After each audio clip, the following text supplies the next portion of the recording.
Hey guys. Hi. You're listening to Not As We Planned. So get ready for Honest, raw, unfiltered, unhinged story, where we share our advice, opinions, and talk about all the shit that people avoid discussing. We want to point out we are not qualified professionals, although I feel like I am one. and what we say is the advice we would give to our besties. Hi guys. Welcome back to another episode. Hope everyone is doing well. Sorry, what are those big things? What is that? Sorry, is that a pigeon? A duck with a hat. Oh, cool. It's what Milo wanted to spend his voucher on. A duck with a hat. Have you seen those funny, you're not really on TikTok much, where I've seen this trend where two people are in like TK Maxx. Oh, yeah. 1% Yeah. I'm looking for a elephant riding a bike with a... Really? Yeah. My mum... Like, it's giving... TK Maxx. It is. Well, yeah, anyway, guys, we had... No, we don't need to explain it on here. But that's the whole problem, isn't it? That people don't like. I feel like we should...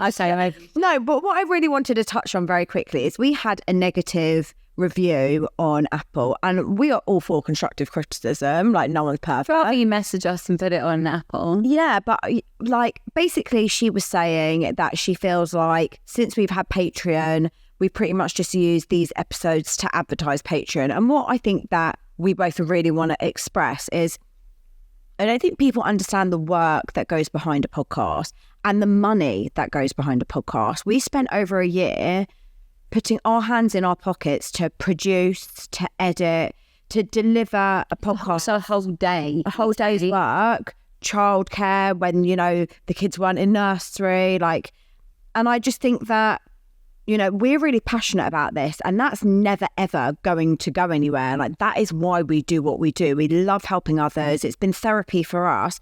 But I think for people to be quite nasty about the fact that it's all about the money now, it's absolutely not. But name me one person that would continuously, for years on end, keep putting money into something and not mind. Like, eventually we had to monetize our also podcast. Two single mums as well, like literally. It's like, do you want to go to work and not get paid? Just doing it for the...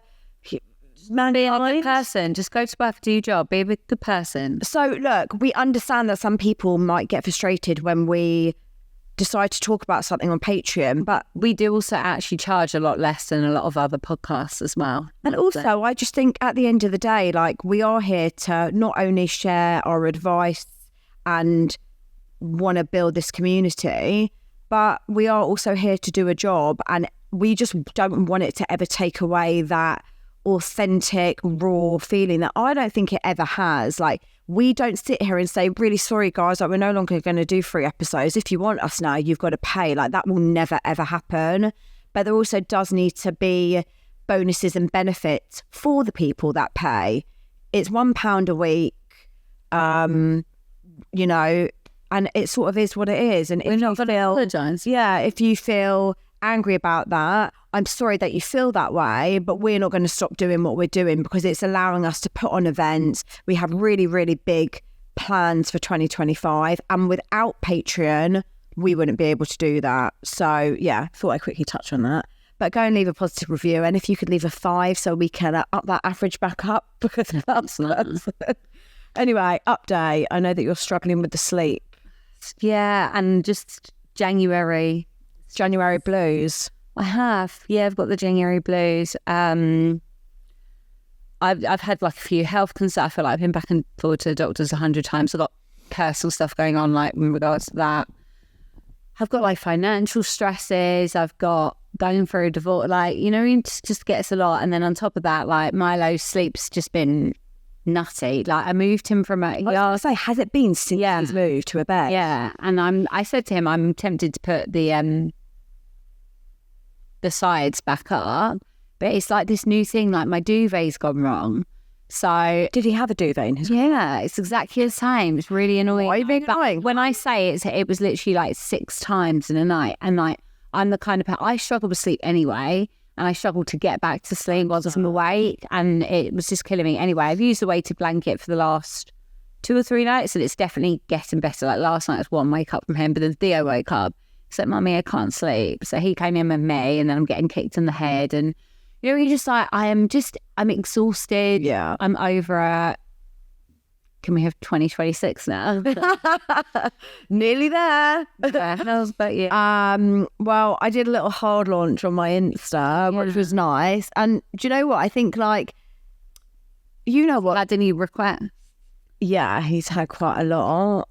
Do you know what? I feel like you always expect the trolls to like come in on you, and actually everyone's been really nice. I feel like the trolls usually just go on to another platform, which I'm not gonna advertise. But yeah, like people have been really lovely, and yeah, so that was nice. And then I had the biggest drama yesterday with a neighbour, which I actually shared on my stories, and like everyone's been lapping it up. I feel like people just love a bit of drama. So basically, this is what happened. So where I live, I don't actually have a drive, and more often than not, I'm really lucky to be able to park right outside my house. It's almost like that kind of like neighbourhood etiquette. They're like, don't park outside someone's house. Fine.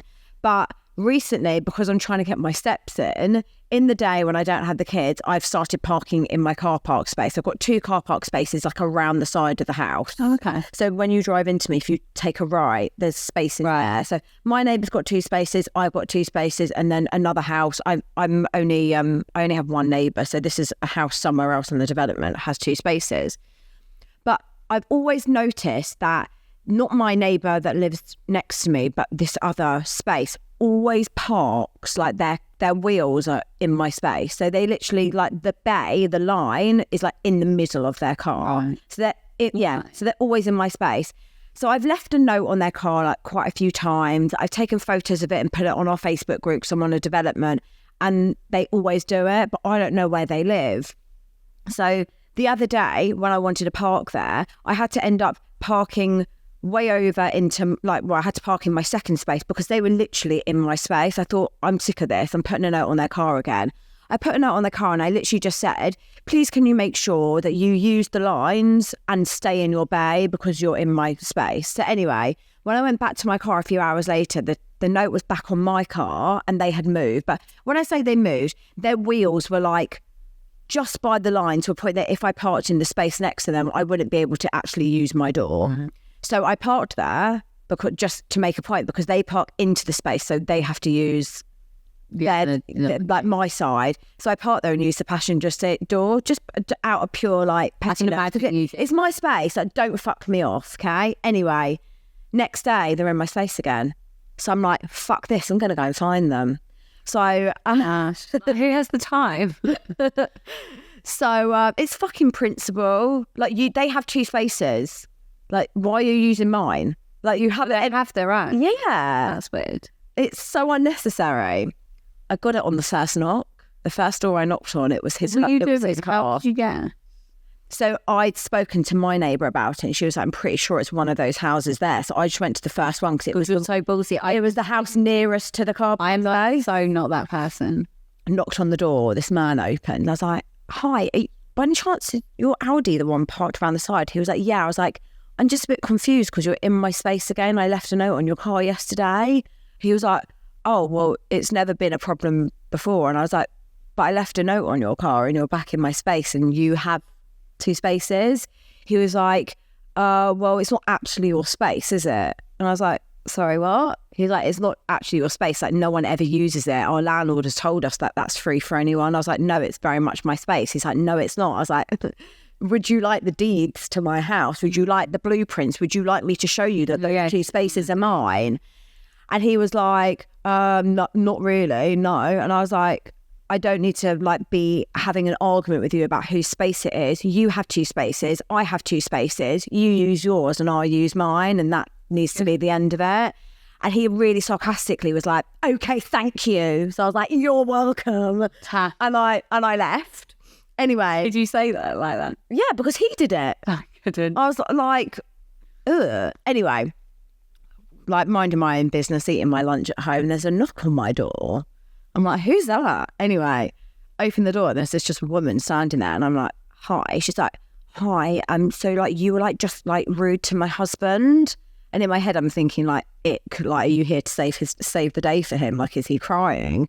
And I was like, right, I wasn't actually rude. He was quite rude to me.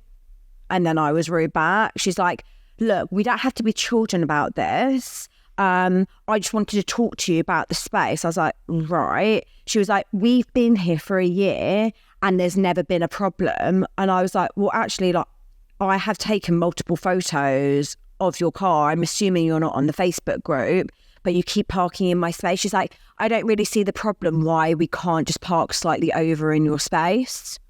And I was like, what? She's like, if you've got another space. I was like, but so do you. And I was like, and what happens when I have someone come over? And she was like, they can then park into the other space a bit, as in my neighbours. I was like, but they use their spaces. And she's like, no, they don't. No one uses those spaces. Our landlords told us that they're not actually in our spaces. And my neighbour has three cars and 2 spaces. And I was like, why are you telling me to get my friend or whoever is over to park in their space so you can use mine? You have 2 spaces. Like, everyone is like, and so in the end, I did get a bit angry and I was like, I'm really sorry. Like, I don't need to be having a conversation with you to justify why I should use my own space.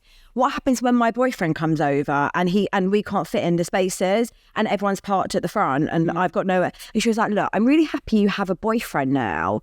And yeah, she said now. So that made me feel like she follows me, which was really, really weird. And I was like, honestly, this is getting ridiculous. I don't have time for this. And she started being really, really rude. So in the end, I just shut the door on her. I was like, I'm really sorry, I don't need this. You use your spaces and I'll use mine. Goodbye. And I shut the door. And they still haven't moved their car and their house in my space. So it's going to be your life now. No, I'm going to contact their landlord.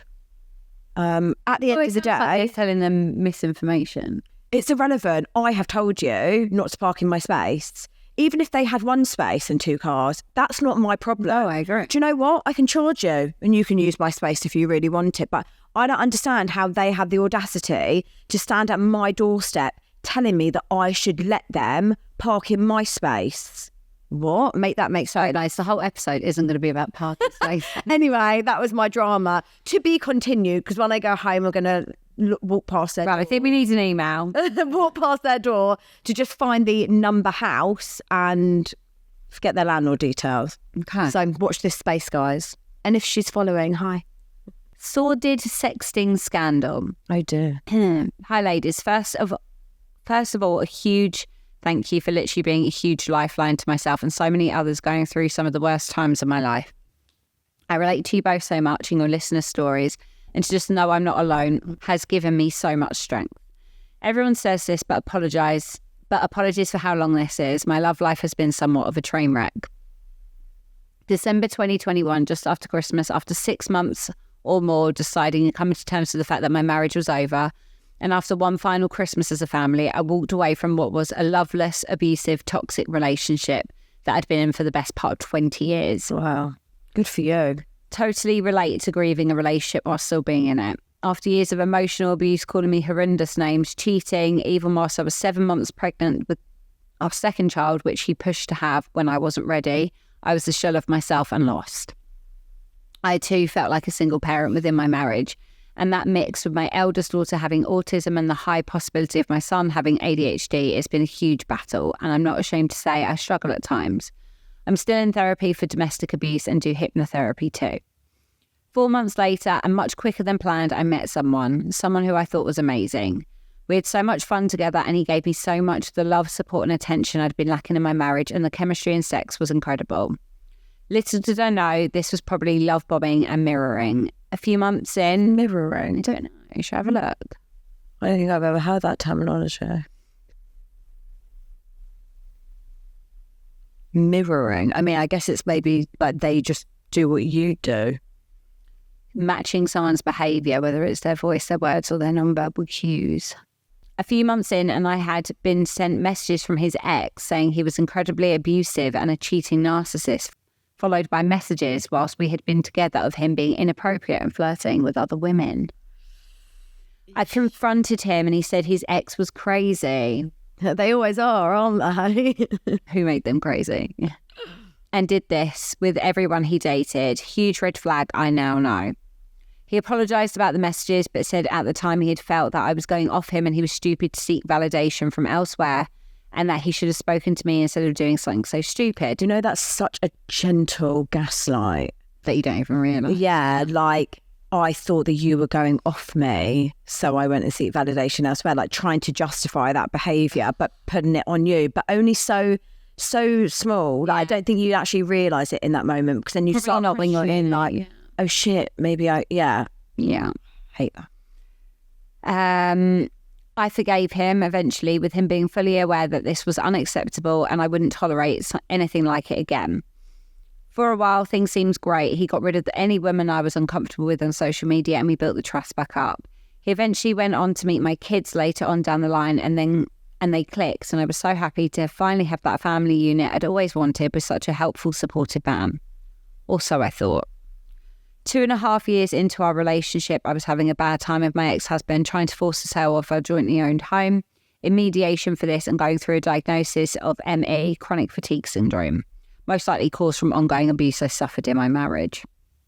I'd been understandably struggling with my health and was starting to experience really bad anxiety, and was blaming having an anxious attachment style on why I was always so wary of what my boyfriend was up to, especially as he went away a lot to do photography for drifting events all over the UK and Europe. Can't explain it, but on one average Wednesday evening, after just having had sex, I had this gut feeling when he was in the toilet and checked his phone. To my disgust, I found loads of messages from a random girl he didn't even know from the night before, and to say they were explicit is an understatement. The images and videos they exchanged will always be etched in my mind. The conversation started by him complimenting her and saying he was going to be single soon because he wasn't happy in our relationship, none of which he had shared with me. Sorry, but reading that must just be like a dagger. Yeah. And she appeared to be newly single. He came in from the bathroom and I confronted him, and he said he hadn't been happy, but he was sorry it was a mistake. But he was sorry and it was a mistake. I kicked him out, and after going back a few times and having sex, which yes, I know was a huge mistake, I realised I deserved so much more and didn't want to get stuck in another awful relationship after my marriage, and I decided enough was enough. I'm now almost 4 months out of the situation, and it's still quite up and down. I'm journaling loads, writing and reading, and trying to give myself the love I deserve, although I miss having a family unit, and I'm terrified of not finding someone new and repeating old patterns of another toxic relationship. I know I'm getting there slowly.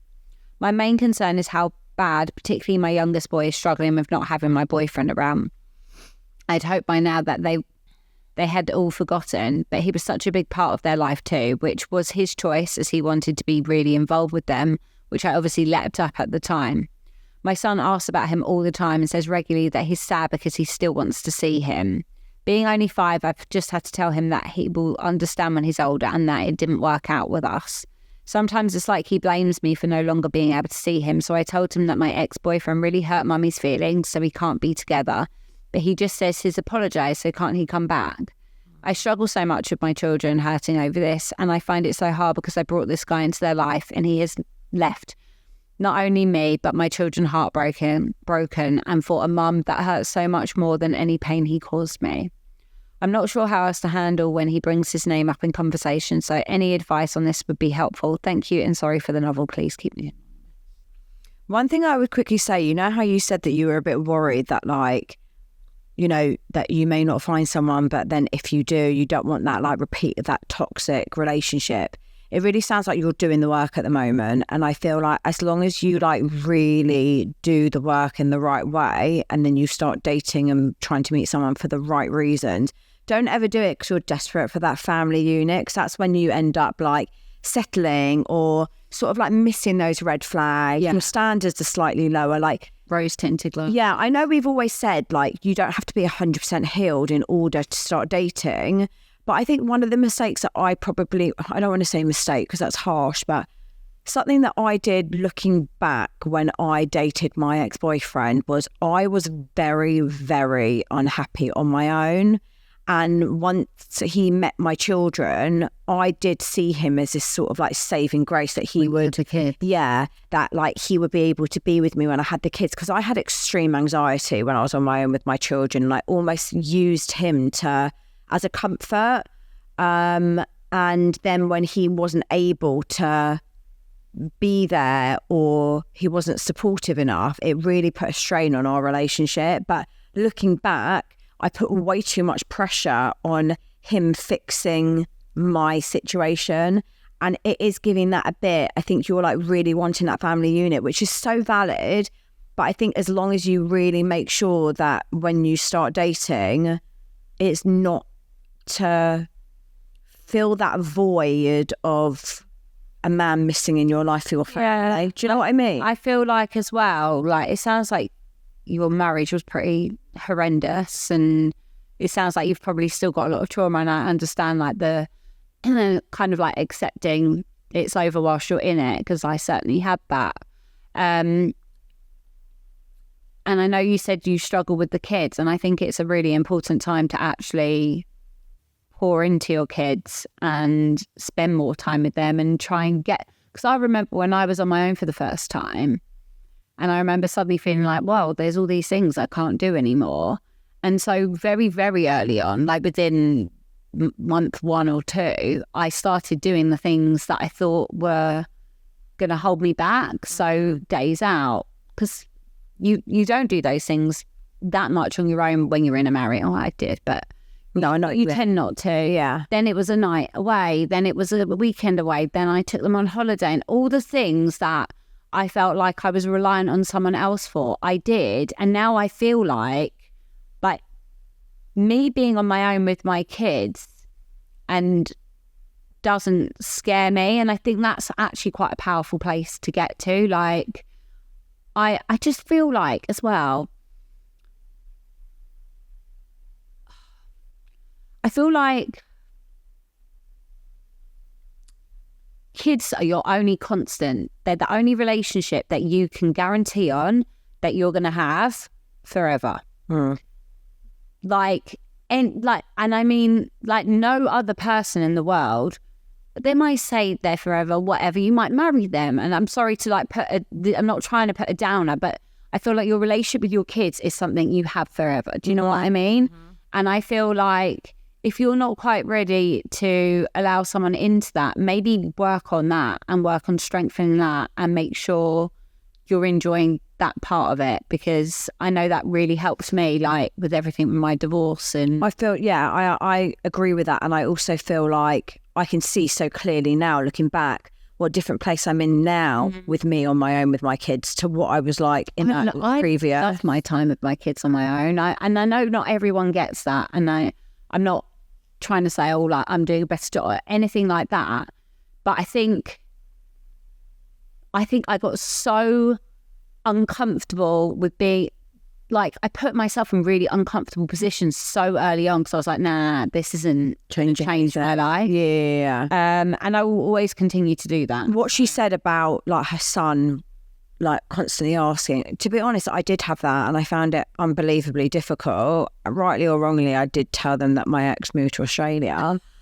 Yeah. Just because I didn't want them thinking that they were the reason why that he left. And I didn't want to start talking about we broke up. No, it wasn't right. They weren't of an age where I feel like they understood it, especially Rome. Like, he was very attached to him. And I just explained, like, I used an example. They used to have a friend that they saw a lot, and they were like obsessed with him. They saw him loads, and then it stopped because he moved.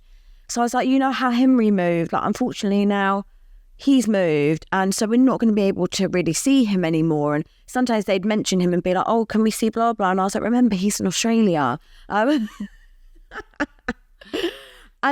eventually, like, it sort of died down. I have actually been honest with them now, more so when they have brought him up. I have said he's not actually in Australia anymore, but do they still talk about him? Sometimes Blake and Ivy sometimes bring up these kids that they met in Marbella on holiday in 2023. You know, when kids just, so I now know there's no like emotion. It's more just like, when can we see blah blah? And I'm like, remember, like, Mummy and him broke up. Like, because I feel like Blake and Ivy understand it more now, and I don't want to lie to them. So I said, like, he does live here now, but he does still live quite a bit away. I saw this really interesting reel. I saved it. I'm not condoning lying to your kids, but sometimes I feel like for the sake of your feelings, their feelings, I just didn't want them to ever feel like it was on them. So I saw this reel, and it's basically this lady saying, if your kids see you sad and they ask you why, and we make up a story and things like that, the children don't necessarily understand, and that is what later on in adult life, when they're not able to express things properly because they've not had emotions explained. It's like what we've said at the start, like people going through marriages, breaking down, or relationships breaking down, To say to the kids. or not even what to say to the kids, like being able to cry around them. It's not them seeing you sad that is going to damage them.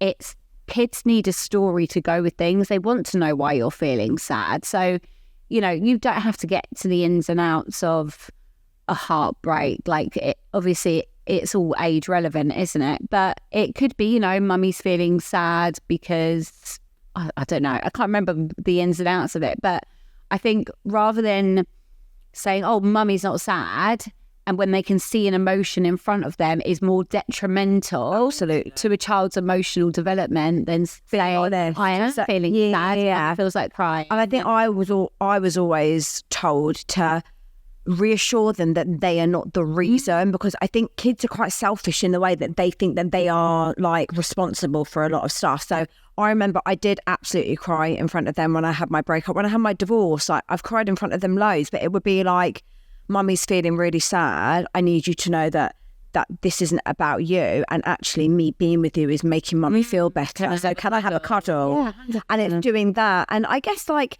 maybe the fact that your son does know that you've broken up and he's not going to be around, I would validate his feelings and be like, I can really understand why you're sad. I've been sad too, but let's try and make each other happy, and let's think of something that we can do today that would cheer us up. Sort of go down that route.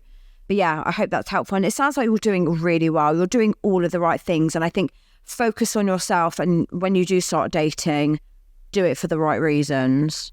This is called grab yourself a wine or a cuppa. You're going to need it. Grab your wine, honey. Okay, hi Tash and Carly. First off, I just want to say a massive thank you for what you guys are doing. Keep smashing it. You both are truly amazing. I feel like certain episodes have really hit home at the right time for me. My friend recommended your podcast as she thought it might help me navigate my recent breakup and divorce. I've been flying through your episodes ever since. I'm nearly up to date, so I wanted to share my story, albeit the shortened version. My world came tumbling down mid-September 2024.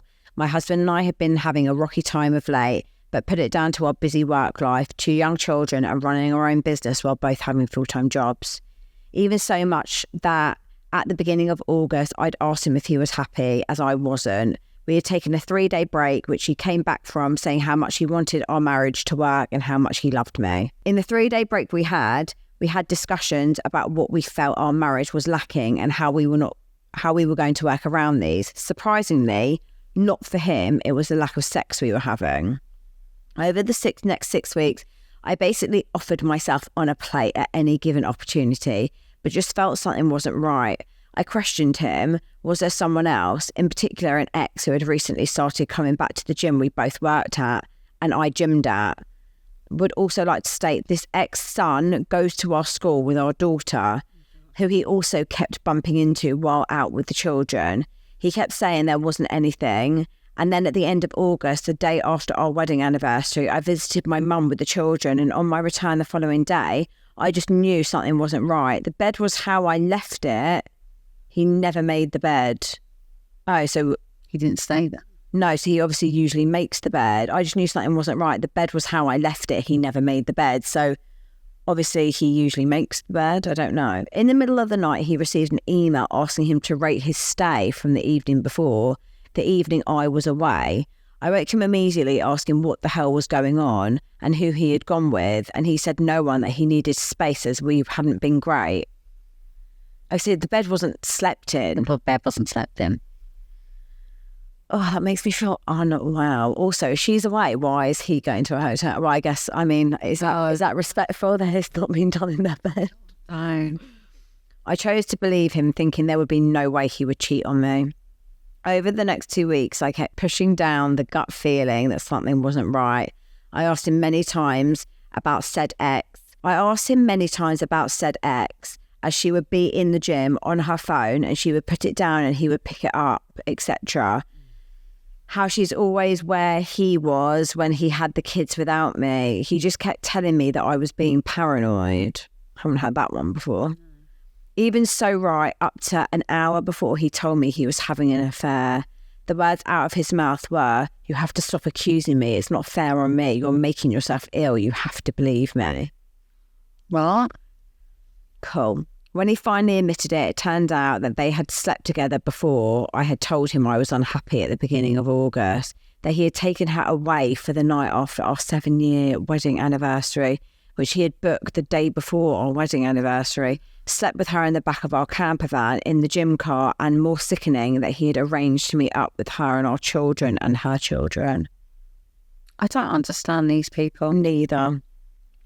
I basically feel like he's gone out with the old and in with the new. Within weeks, he was telling people she was his girlfriend, and she continued to go to the gym at the same time that I would be there. She shows no shame or remorse for what she's done. She's even helping him out with what was our family business. If I saw that person at the gym, I've just come off of it. I'm the kind of person I'd just stop going to that gym. But why should you? Oh no, I'd literally go up to her and probably beat the shit out of her. And then go to prison. That would be Tasha's life done.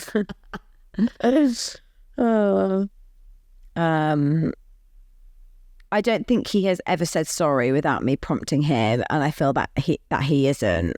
I relate. Like, I think a lot of people don't actually get an apology. Or if they do, it's fake. Or if they do it, they're sorry they got caught, not sorry for what they did. Or they feel like they've been pushed so far to say it, but they don't actually mean it. Yeah. I mean, if you have to be told to say it, then you don't mean it.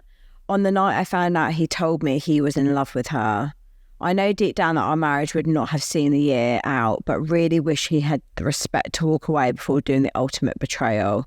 I know he wasn't the man I deserved, as he was basically never there for me, always working late. But I feel like he has ruined my future relationships going forward, because how will I ever trust someone again? Fast forward 6 weeks after finding out, I went on what would have been our family holiday, but with my mum in tow. I made loads of friends and so did the kids. This has really empowered me that I could have done it by myself. So much so that I booked my first solo holiday with the kids for May 25. During the holidays, I also met someone who for the next 6 weeks distracted me from the hell I was going through. I knew deep down that there were plenty of red flags, but I couldn't see a future with him, but the sex was insane. However, I called time on it just before Christmas, as I knew he was stopping me from healing and becoming the best version of myself. I think it takes balls to do that. Like, going into situationships is quite dangerous when you're vulnerable, and I think you've definitely done the right thing by ending that, because I don't think you can heal while having a fuck buddy, in my eyes. I just couldn't have a fuck buddy. I've never experienced. I'm so old school with shit. No, I understand. But then again, I'd fall in love.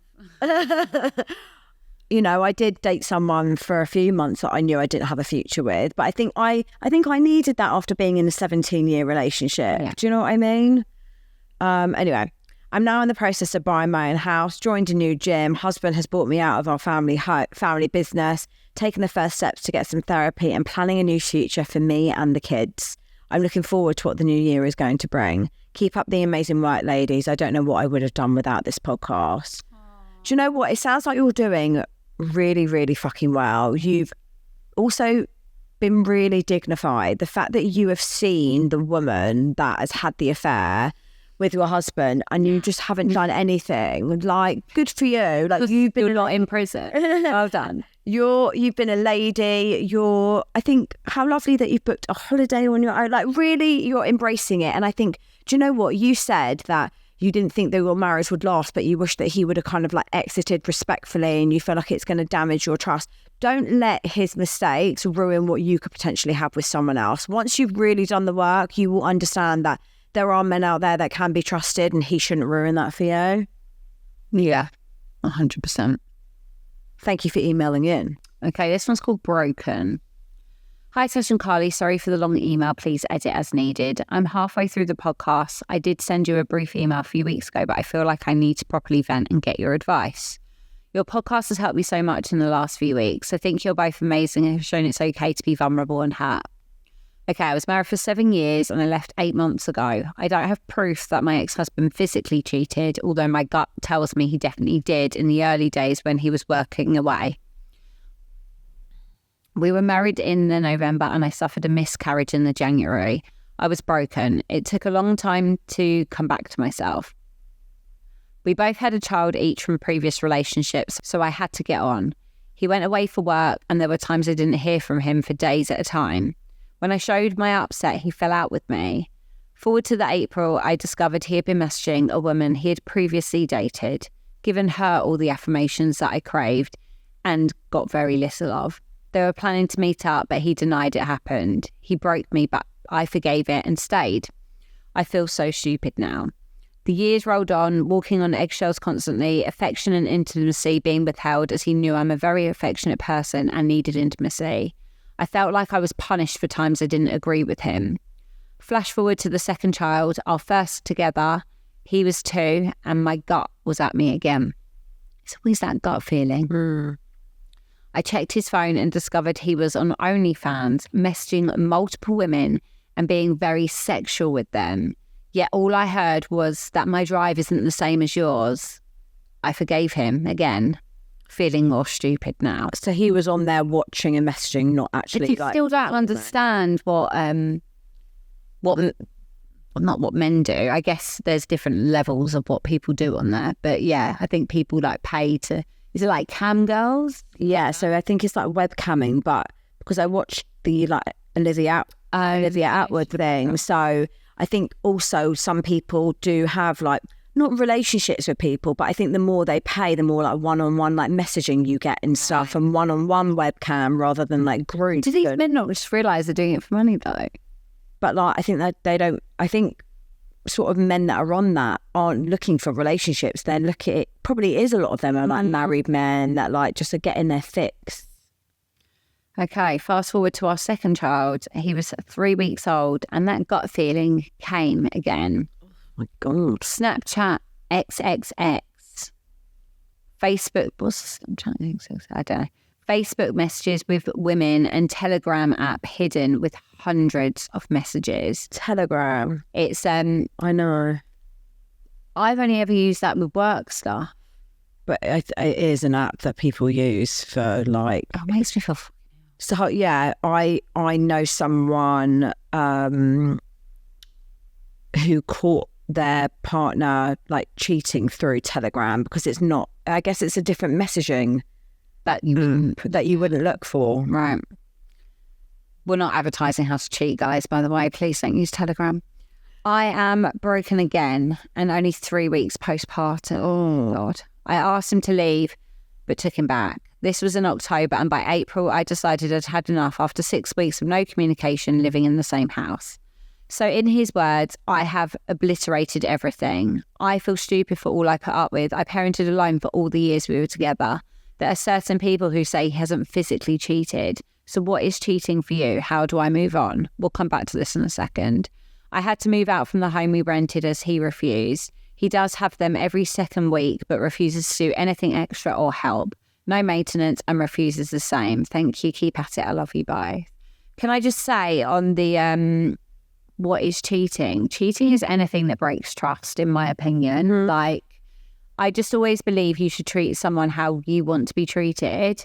And if you don't think it's okay that your woman is messaging sexually a man, then that's cheating and that's not okay for you to be doing the same thing. Yeah, I don't think it has to be physical in order to be classed as cheating. I agree. And at the end of the day, it doesn't really matter what other people's opinions are. If they're like, well, he didn't physically cheat. Okay, cool. Well, if you're okay with your husband messaging other people and watching them fuck themselves on the camera, then you do you. But do you know what? Like, you are so better off without someone like that. I know when you're caught up in it and you constantly forgive and then you look back and you're like, I was so stupid, I stayed. Like, there is no point dwelling on what you put up with and what you stuck with. It's now just sort of like facing forward and making sure that you don't do that again. You don't take him back if he comes crawling back, and you really put those boundaries in place to do what you can in regards to co-parenting and do the work on yourself to really up that self-worth and make sure something like that isn't accepted again. Yeah. And it must be really hard, like, hearing that out loud, because, like, it's just constant disrespect. Yeah. It's just, the man's got no self-control. Right, let's finish off with an affirmation of the week. How about, what's the date today, the 16th? How about, if you're feeling blue in January, there's only half more of the month to go. No, I'm trying to think. And then when you get to the end of January, it just all stops being blue, right? Yeah, for sure. Feb is pink, guys. Oh, right. God. Yeah. That's all going to help our listeners. Okay, let's think of another affirmation. Let's brighten everyone's spirits. Do you know what?